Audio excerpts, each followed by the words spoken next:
Hello at welcome sa Cloud B Movie Recap. Ang palabas na ikukwento natin ngayon ay ang Kung Fu Panda The Dragon Knight. Halina't simulan na natin. Nagsisimula ang episode sa pagpapakita ni Po ang Dragon Warrior. Pinapakita dito ang kanyang mga nagawa kung papaano niya tinalo ang mga pinakamapanganib na kalaban. Ang susunod na kanyang gagawin ay ang food tour sa China. At sinabi ng kanyang ama na si Mr. Ping na karapat-dapat siyang pumunta doon. Ang unang niyang pupuntahan ay ang Wangko Village, kung saan nakalagak ang Wugo Gauntlet. Sa kanyang paglalakbay ang bawat madaanan niyang nayon ay nagbibigay sa kanya ng libreng pagkain at masaya sila nang makita siya. Nang makarating na siya sa Wangko Village, sinalubong siya ng mga naninirahan doon at nagagalak sa pagbisita ng Dragon Warrior sa kanilang baryo. At ang iba ay humihingi ng autograph. Pinapasok si Po ng may-ari ng restaurant sa imbakan ng pagkain at nilock siya dito. Kalaunan, dalawang kaaway ang may masamang planong nakawin ang gauntlet sa baryo na sina Veruca at Klaus. Mabilis ang kanilang pagtakbo patungo sa gauntlet ngunit agad din silang nahuli ng mga bantay doon. Samantala, naramdaman ni Po ang masamang nangyayari kaya nais niyang makalabas agad sa imbakan. Ginamitan niya ito ng puwersa hanggang sa masira ang pinto at dingding, dahilan ng pagkaalis ni Veruca at Klaus sa bitag at nakuha nila ang gauntlet. Mabilis na nabawi ito ni Po at hindi sinasadyang na isuot niya ang gauntlet sa ere hanggang sa bumagsak siya sa lupa gamit ang gauntlet. Nawasak ang baryo sa kapangyarihan ng gauntlet. Sumugod sina Veruca at Klaus at kinuha ang gauntlet kay Po. Natanggal ang isa sa daliri nito at tuluyan ng nakuha ng dalawa ang gauntlet. Hinabol ni Po ang dalawa at nakita niya ang isang nakasuot ng baluti at inakal niyang kasamahan ito ng magnanakaw. Pilit na binawi ni Po ang gauntlet na hanggang sa humantong ito sa bangin kung saan siya ay nakakapit. Ginamit ni Veruca ang gauntlet at sinuntok ang bato at nahulog si Po sa ilog. Bumalik si Po sa nayon at talagang lubos na nasira ito.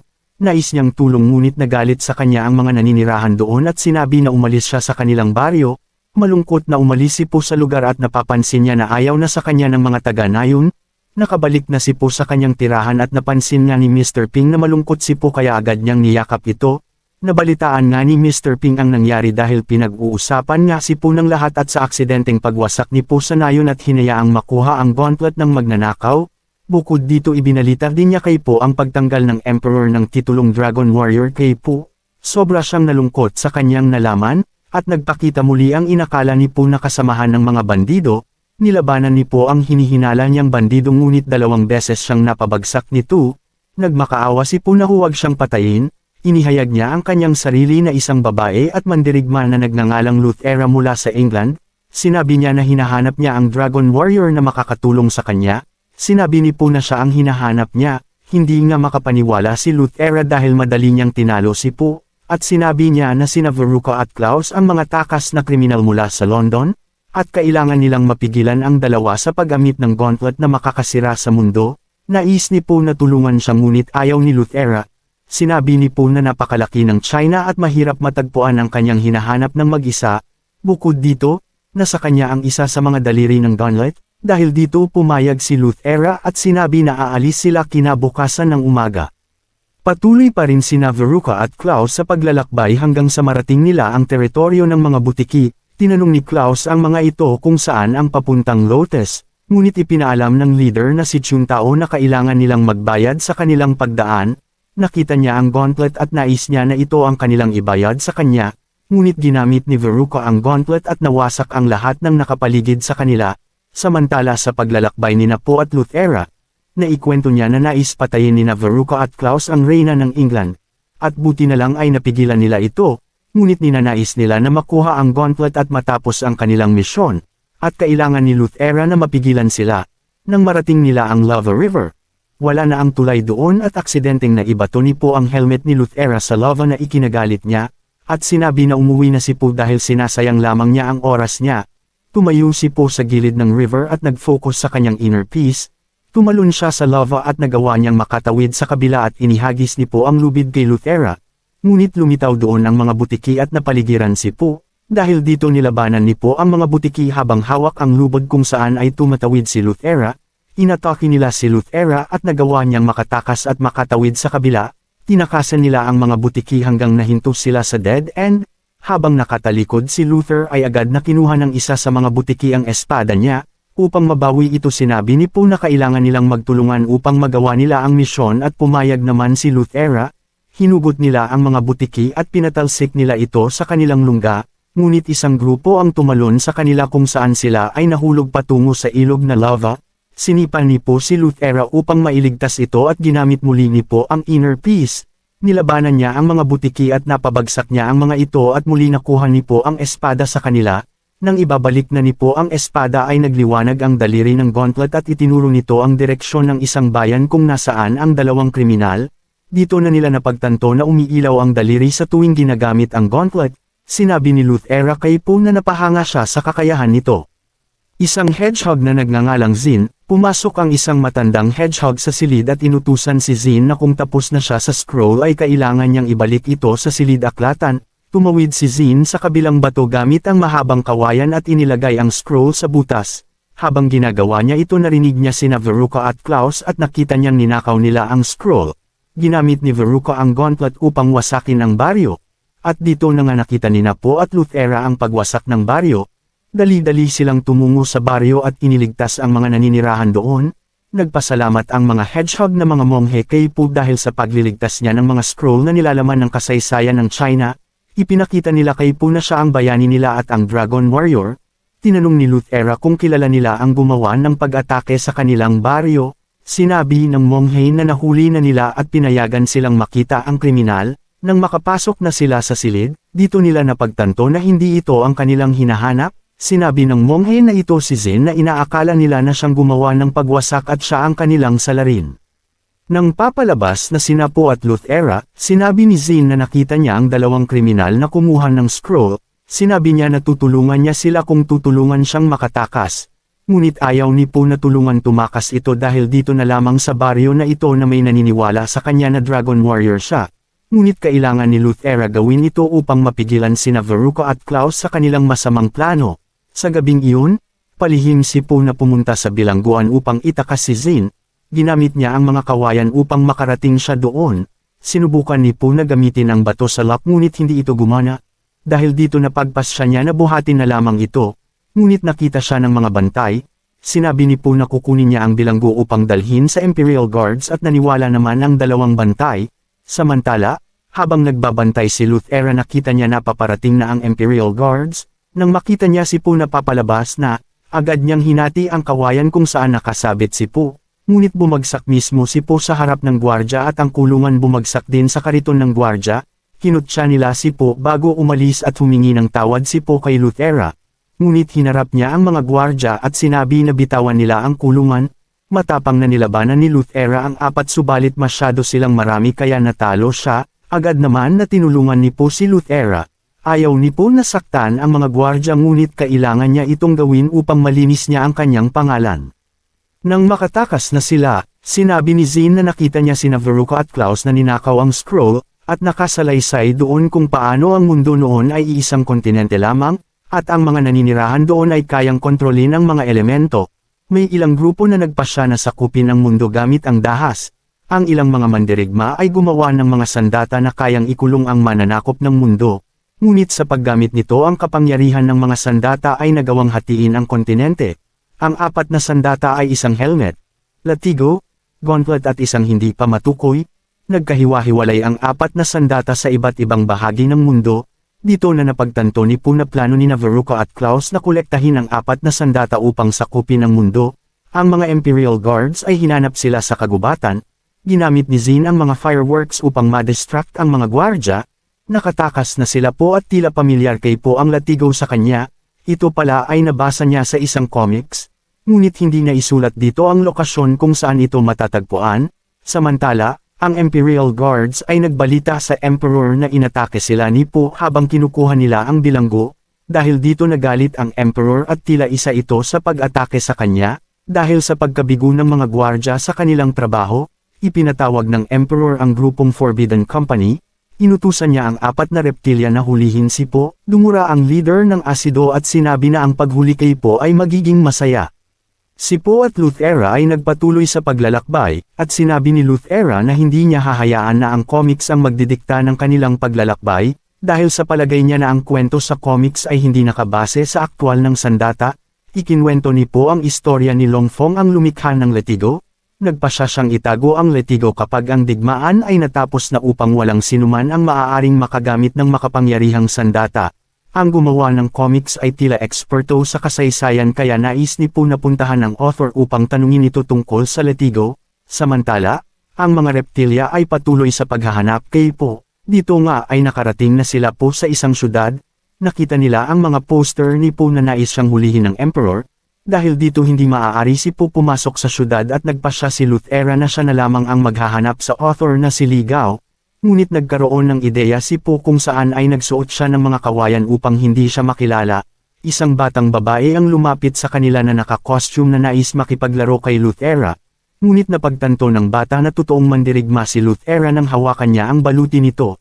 Samantala, kinausap ng mga reptilya ang isang magsasaka at tinanong kung nakita niya si Po. Agad naman na itinuro niya ang direksyon sa kanila. Narating nila Po ang tahanan ng author at nakita nila ang anak nito na may hawak ng hose at itinataboy ang mga nandoon at sinabi na patay na ang kanyang ama kaya pinaalis niya ang mga tagahanga nito. Kinumbinsi ni Po ang anak ng author na kailangan nilang mahanap ang Letigo upang mailigtas ang China. Ngunit sinabi nito na nagsisinungaling si Po. Pinaalis niya sila at sinabi na walang makakahawak ng huling comics. Dito na nalaman ni Po na may karuktong ang comics. Palihim nilang pinasok ang workshop at nakita nila ang comics. Ngunit nahuli sila ni Lao at kinana hanggang kung saan narinig ito ng mga reptilya. Sinubukan ni Lao na bawiin ang comics at muntik na itong masunog at sinabi na hindi pa niya ito nababasa. Malungkot niyang ibinahagi sa kanila na sabay nilang binabasa ang comics ng kanyang ama. Ngunit wala na siyang kasamang magbasa dahil patay na ang kanyang ama. Dinamayan ni Luthera ang nagluluksang si Lao at ibinahagi ang kwento niya tungkol sa pagkawala ng kanyang kapatid kaya naiintindihan niya si Lao, ngunit kailangan nilang malaman ang nilalaman ng comics dahil maaari itong makapagligtas sa mundo, dahil dito pumayag si Lao na basahin ito kasama si Luthera. Pinapakita dito na hindi itinapon ni Longfeng ang Letigo kundi ay inilagay ito sa Lost City. Tinanong ni Luthera si Lao kung alam niya kung saan matatagpuan ang syudad. Ibinigay niya ang mapa at lokasyon sa kanila. Habang papalabas na sila ng syudad, nakasalubong nila ang reptilya na nais hulihin si Po. Sinubukan ni Po magpaliwanag ngunit sinugod siya ng mga ito. Nakipaglaban sila sa 4 na reptilya hanggang sa matalo nila ang mga ito. Ngunit dumura ang isa ng asido sa isang bata. Buti na lang ay nailigtas siya ni Luthera.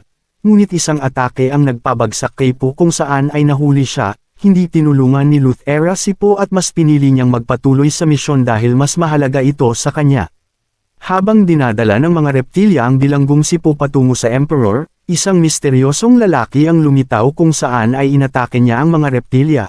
Samantala, habang naglalakad si Luthera nakita niya ang batang iniligtas niya, sinabi nito na nais niyang tumulong dahil sa pagligtas sa kanyang buhay, ngunit pinapaalis siya ni Luthera dahil mapanganib ang kanyang misyon. Ngunit hindi nagtagal pinayagan din niya ang bata sumama sa kanya. Dito nga ay tinali na ng misteryosong lalaki ang mga reptilya. Nilapitan niya si Po na nasa kulungan. Pinatakbo ni Po ang kariton pababa ng bundok upang iligtas ang sarili hanggang sa bumagsak siya sa bangin dahilan ng pagkasira ng kulungan. Narating na nila Luthera ang baryo na kanyang hinahanap at pinauwi na niya ang bata. Samantala, si Po ay hindi alam kung saan siya dadaan patungong timog. Biglang lumapit sa kanya ang isang reptilya na humuli sa kanya na nagngangalang Women. Nakatakas siya sa pagkakatali at itinuro kay Po ang direksyon ng timog.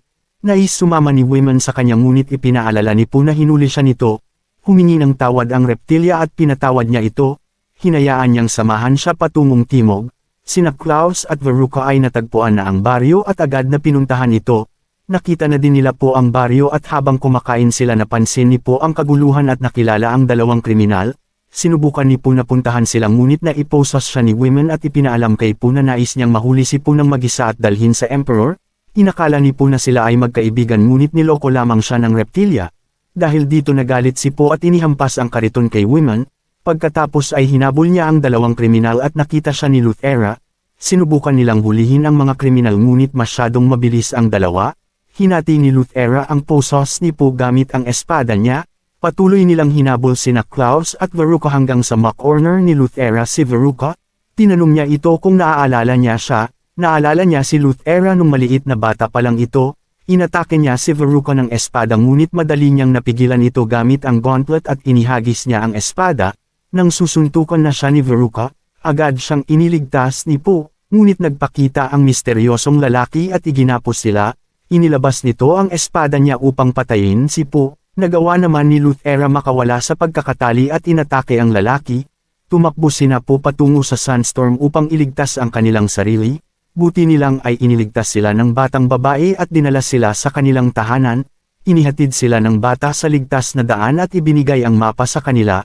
Pinahawak ni Luthera ang mapa kay Po para magkasama silang maglakbay. Samantala, tinanong ng misteryosong lalaki ang bata upang matulungan siyang mahanap ang dalawang kaibigan nito. Inalala ni Luthera ang kanyang kapatid na nagsasanay ng matindi. Nakita niya si Luthera at sinabi na dapat nasa klase siya. Ngunit sinabi ni Luthera na nais niyang maging mandirigma. Ngunit iginiit ng kanyang na hindi papayag ang kanilang magulang dahil masyado itong mapanganib. Samantala, ang misteryosong lalaki ay patuloy pa rin sa pakikipag-usap sa bata ngunit tumanggi siya, kaya iginapos niya ang magulang ng bata at nagbanta na sasaktan niya ang ina at ama niya kung hindi siya magsasalita. Ibinigay ng bata ang mapa at lokasyon sa lalaki kung saan niya mahahanap ang dalawa. Samantala, sa paglalakbay ni Po at Luthera, narating nila ang isang oasis sa gitna ng desyerto. Nag-ikot-ikot sila upang hanapin ang tinutukoy na bayan, ngunit isang higanteng bato ang nagising at tumayo upang atakihin sila. Nilabanan nila ang higanteng bato hanggang sa mahawakan sila nito. Dito na napagtanto ni Po na ang bayan na hinahanap nila ay ang mismong higanteng bato, kaya agad na umakyat si Po sa ulo at pumasok sa loob ng bibig nito at ganun din ang ginawa ni Luthera. Naalala niya ang huling pagsubok na ibinigay sa kanya ng kanyang kapatid kung saan ay nalagpasan niya ito. Tumalon siya sa loob ng bibig hanggang sa marating nila ang nakatagong bayan at hindi nagtagal nakita na nila ang letigo sa isang estatwa, ngunit sa sandaling makuha nila ito isang babaeng unggoy ang nagpakita sa kanila na tumatawa na nagngangalang Rukmini. Sinasabi niya na siya ang pumuprotekta sa makapangyarihang sandata. Sinabi ni Luthera na hindi nila nanakawin ang letigo kundi ay puprotektahan nila ito. Hindi naman naniwala si Rukmini at ipinaalam na walang makakalabas ng lugar na ito. Agad na nagpanik si Po at naalala ang kanyang ama. Sinabi ni Rukmini na inilaan niya ang kanyang buong buhay upang bantayan ang sandata. Dahil sa hindi na siya makaalis sa lugar na ito gumawa na lamang siya ng mga hugis tao na gawa sa lumot na tinatawag niya itong mga kaibigan. Lumuhad si Luthera at inaako ang responsibilidad na bantayan at protektahan ang letigo. Ngunit tumanggi si Rukmini at sa palagay niya hindi kaya ni Luthera na bantayan ito. Binanggit niya na ang lugar na ito ay nabuo ilang taon na ang nakalilipas at sa tingin niya maaari silang gumawa ng daanan palabas gamit ang letigo. Sinabi ni Po na kailangan ni Luthera na pahangain si Rukmini upang ibigay ang sandata sa kanya at sumang-ayon siya. Samantala, nakipagtulungan sina Klaus at Veruca sa lalaking misteryoso na ipinakilala ang sarili bilang Colin. Dito nga ay patungo sila Po sa labasan ng lugar. Tumawid sila gamit ang baging ngunit si Po ay naihinto sa gitna hanggang sa mahulog siya. Nang magising si Po natakot siya nang makakita ng mga bungo sa paligid niya. Agad naman na nakarating doon si Luthera upang tulungan siya.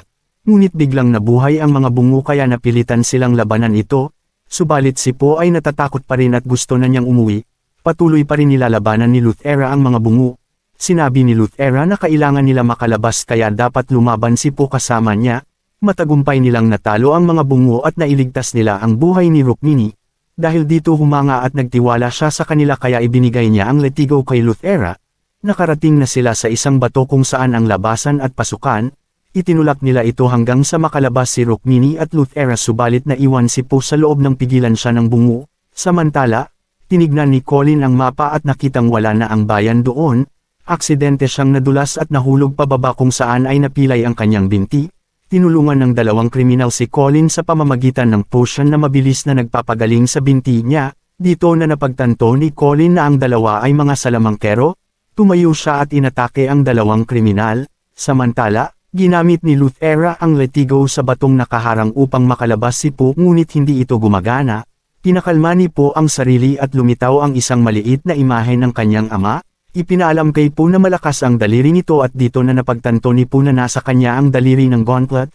Sa labas ng kuweba, napagtanto ni Luthera na si Rukmini ay hindi isang tagapagbantay kundi isang treasure hunter. Inilabas ni Rukmini ang totoong makapangyarihang letigo at inatake niya si Luthera. Samantala, ginamit na ni Po ang daliri at isang atake sa bato na ikinawasak nito. Na-activate din ang gauntlet na hawak ni Veruca at dinadala sila patungo sa kinaroroonan ni Po. Sa paglabas ni Po tumakas si Rukmini dala ang letigo. Nabigo muli sila sa pagkuha ng mga sandata subalit napagtanto ni Po na maaari nilang matukoy ang kinaroroonan ng gauntlet gamit ang daliri.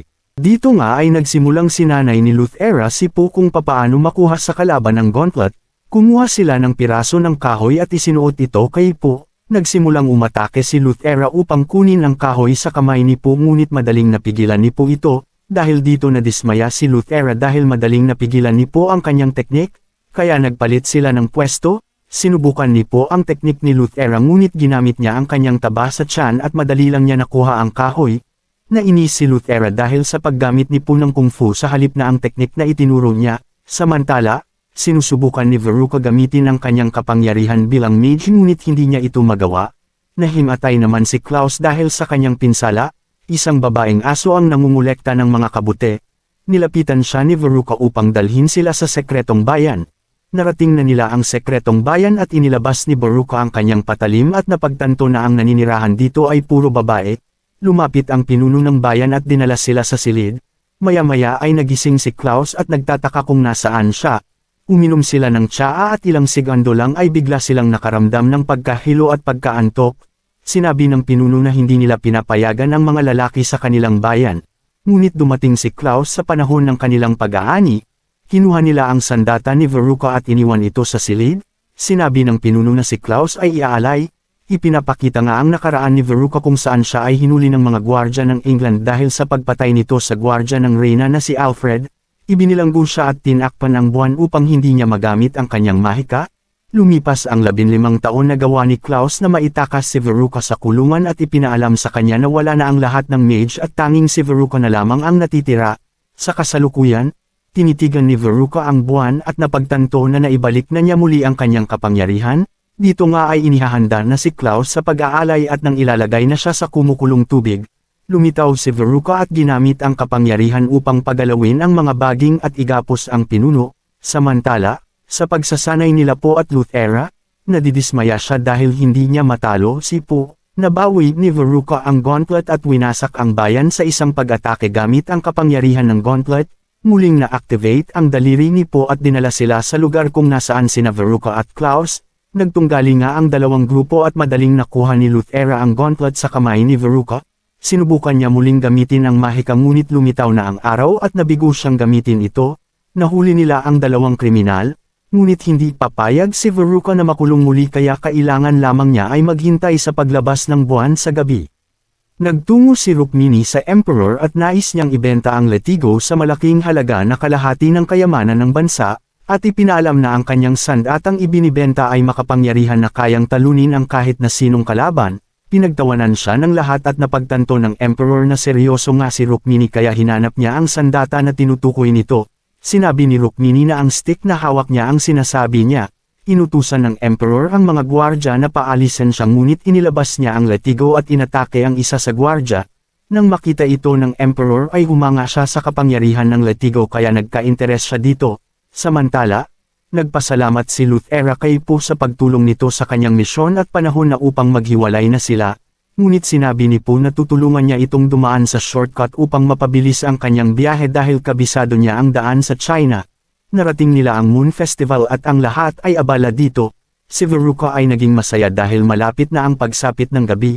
Sinabi ni Po na hindi niya alam na Moon Festival ngayon. Ngunit sinabi ni Luthera na kailangan na nilang umalis. Iminungkahi ni Po na manatili sila ng kaunti at magsaya. Kumain sila at inamin ni Luthera na naging masaya nga siya sa araw na ito. Ang dalawang kriminal ay inalerto ang dalawang gwardya at sinabi na dinukot sila. Napagtanto ng dalawang gwardya na si Po ang Dragon Warrior. Ipinaliwanag ni Po na nagsisinungaling ang dalawa at patungo na siya sa bayan upang ibalik ang gauntlet sa Emperor. Sinabi ng ibang mga naroon na kinuha ni Po ang mga gamit nila. Sinabi ni Po na hindi iyon totoo. Agad silang umalis at nadiskubre na ang dalawang kriminal ang nagnakaw ng mga gamit. Dumating ang ibang mga gwardya kaya wala silang magawa kundi labanan ang mga ito. Pinabagsak nila ang mga ito hanggang sa lumitaw na ang buwan kung saan lahat sila ay huminto upang pagmasdan ito. Nagkaroon sila ng pagkakataon upang takasan ang mga gwardya. Tumungo sila sa kagubatan at nadiskubre ni Luthera na alam ni Po ang pagdiriwang ng Moon Festival. Ipinaalam nga ni Po na gusto lamang niyang magsaya kasama siya bago si Luthera bumalik sa England at magkaroon ng masayang alaala mula sa China. Dahil dito nagalit si Lutera at sinabi na hindi sila magkaibigan at nagkasama lamang sila dahil sa misyon at tapos na ito. Nalungkot si Po sa sinabi ni Lutera, ngunit ginamit ni Veruca ang kanyang mahika upang kunin muli ang sandata nila. Iginapos niya si Po sa baging habang si Lutera ay inilabas ang patalim upang patayin si Klaus, ngunit binyantaan ni Veruca na gagamitin niya ang gauntlet kay Po. Sinabi ni Po na huwag siyang makinig sa kriminal at hayaan na lamang siya, at huwag niyang hahayaang makatakas muli ang magkapatid na kriminal. Sinabi ni Lutera na ang Letigo ay nais ibenta sa Emperor. Naniwala ang dalawa at agad na umalis. Pinutol ni Lutera ang mga baging sa katawan nila upang makatakas. Sinabi ni Lutera na ang Letigo at Gauntlet ay nasa Emperor Palace at ito ang pagkakataon upang makuha ang dalawang sandata ng magkasabay. Samantala, inilabas na ng Emperor ang mga kayamanan kapalit ang Letigo. Nais na ng Emperor na makuha ang Letigo ngunit ibibigay lamang niya ito kapag siya ay nakalabas na. Hindi pinayagan ng Emperor na makaalis si Rukmini at pinalibutan siya ng mga gwardya. Inutusan ng Emperor na atakihin si Rukmini. Nilabanan niya ang mga gwardya upang protektahan ang sarili at ginamit ang Letigo sa kanila. Dito nga ay narating na ni Veruca at Klaus ang Emperor Palace at habang naglalakad sila, nakita nila si Po at Lutera na nakasunod sa kanila, kaya nagpasya sila na hahayaan nilang humarap si Po sa Emperor at magtatago sila, pagkatapos ay tsaka sila aatake sa Emperor. Samantala, patuloy pa rin sa pakikipaglaban si Rukmini sa mga gwardya hanggang sa aksidente siyang mahulog sa bitag. Nakuha na ng Emperor ang Letigo at sinabi na magagawa na niyang matalo ang Dragon Warrior gamit ito. Nakarating na nga sina Po at Lutera sa palasyo ngunit hinuli sila ng Emperor. Ipinaliwanag ni Po ang lahat na nangyari tungkol sa dalawang kriminal at ikinwento sa Emperor upang malinis ang kanyang pangalan. Maya-maya ay dumating si Colin at sinasabi na hindi mandirigma si Lutera. Naroon siya upang hulihin ito at ipinaalam na siya ang tunay na mandirigma ng England. Ibinigay ni Colin ang papel mula sa England sa Emperor na nakasaad ang pag-aresto kay Lutera. Ibinunyag niya sa kanila na ninakaw ni Lutera ang espada at ang baluti. Kaya ibinigay ng Emperor ang permiso kay Colin na hulihin si Lutera. Dinala din si Po sa bilangguan ng Emperor at maya-maya ay nagpakita si Women at pinagtawanan ang nangyari kay Po. Ilang sandali lang ay narinig ni Po ang boses ng kanyang ama at nakita nga niya na nakakulong din ito. Sinabi ni Mr. Ping na ikinulong siya dahil sa hindi pag-amin ng kinaroroonan ni Po. Samantala, habang pabalik ng England si Colin at Lutera, ibinunyag nga niya na nais niyang paghigantihan ang kanyang kapatid sa magkapatid na kriminal dahil pinatay nito ang kanyang kapatid at si Alfred. Hawak din nila ang makapangyarihang gauntlet. Nabigla si Colin nang marinig ito at sinabi bakit ngayon niya lang ito sinabi. Samantala, nakita din ni Po na nakakulong din si Rukmini at nakipagsundo kay Po na tutulungan niya sila na makatakas kapalit ang pananatili ng Letigo sa kanya. Samantala, sinabi ni Lutera kung bakit nila hinayaang makatakas sina Veruca at Klaus ngunit sinabi ni Colin na ang ibinigay na misyon ng Reyna sa kanya ay ang hulihin siya. Ayaw pumayag ni Lutera na sumama sa kanya at kailangan ni Po ng tulong niya. Alam ni Lutera ang galaw sa pakikipaglaban ni Colin, pinabagsak niya ito at kinuha ang espadang sungay sa ulo. Naglaban ang dalawa at sinabi ni Colin na hindi magiging mandirigma si Lutera kailanman. Nagpatuloy ang kanilang laban at ginamit ni Lutera ang kung fu kung saan ay napabagsak niya si Colin. Tinali niya ito sa puno at binawi ang espada ng kanyang kapatid. Samantala, kinuha ni Rukmini ang atensyon ng bantay at palihim na kinuha ang susi sa reptilya at pinatulog nila ito. Habang papatakas sila nakita nila doon si Zin na nakakulong ngunit nais pa niyang manatili doon. Dito nga ay nakarating na ang dalawang kriminal at buti na lang ay dumating na din doon si Po. Hinarap niya ang dalawa sa labanan ngunit masyado siyang nahirapan sa laban nang gamitin ni Veruca ang gauntlet. Nagawa naman makuha muli ni Rukmini ang Letigo sa Emperor at agad na tumakas. Sinundan ni Veruca at Klaus si Rukmini upang nakawin ang Letigo sa kanya. Habang sakay sa dumadausdas na cart naglaban sila gamit ang hawak nilang sandata. Nakarating na si Lutera sa Emperor Palace at nadatnan si Po na may pinsala. Humingi siya ng tawad kay Po dahil sa kasinungalingang sinabi niya. Nagawa niya lamang iyon dahil namatay ang kanyang kapatid dahil sa kanya at nais niyang itama ang lahat. Ikinwento niya kay Po nang siya ay bata pa lang ng gabing sinundan niya ang kanyang kapatid sa laban nito sa magkapatid na kriminal. Humarang siya sa laban hanggang sa atakihin ang kanyang kapatid na ikinamatay nito, kaya sinisi niya ang sarili niya dahil doon, kaya nais niyang ipaghiganti ang kanyang kapatid. Sinabi ni Po na huwag nitong sisihin ang sarili dahil siya ay paslit pa lamang noon, kaya kailangan nilang matapos ang misyon at nais pa rin ni Po tulungan siya. Nagkaroon si Po ng ideya upang mabilis nilang masundan si Veruca at Klaus, pinuntahan nila si Zin at sinama nila itong tumakas. Nagising si Women at pinasasan si Po ngunit sinabi nito na magsisi siya sa ginawa niya. Dito nga ay sumakay sila sa cart na may mga fireworks upang mabilis silang makahabol. Hindi nagtagal na abutan nila ang mga kriminal. Ginamit ni Veruca ang gauntlet at sinuntok ang daanan. Nagpasya si Mr. Ping na siya na lang ang magmamaneho ng cart. Napahanga si Po sa pinakita ng kanyang ama dahil hindi niya inakala na magaling itong magmaneho. Ilang sandali lang ay nakarating sila sa barko. Sinabi ni Veruca kina Po ang kanilang totoong intensyon. Sinasabi nila na ang legendary warrior ay gumawa ng sandata upang sisipin ang kaluluwa ng kalaban at ikulong ito, kaya kailangan nilang makuha ang lahat ng sandata upang matalo ang kanilang mga kalaban. Naglaban ang dalawang grupo at hinarap ni Veruca si Luthera at hinarap naman ni Po si Klaus. Inatake ni Po sila gamit ang letigo ngunit madali itong nahawakan ni Veruca at ginamit ang gauntlet at sinuntok ang lupa, dahil dito napatalsik sila dahil sa lakas ng puwersa, at ang masama pa nito nakuha na ng dalawang kriminal ang mga sandata. Inatake si Luthera ng letigo at napabagsak siya, inatake din si Po ni Veruca. Nagpunta na ang dalawang kriminal sa barko upang umalis at tumungo sa susunod na bansa upang nakawin ang susunod na sandata. Hinawakan ni Rukmini ang paa ni Klaus at nagawa niyang ipagpalit ang letigo sa isang peking letigo. Nakatakas na sina Veruca at Klaus ngunit nagpasya ang apat na susundan nila ang kalaban upang mailigtas ang mundo. Dito na nagtatapos ang series. Salamat sa panunood hanggang sa susunod na video.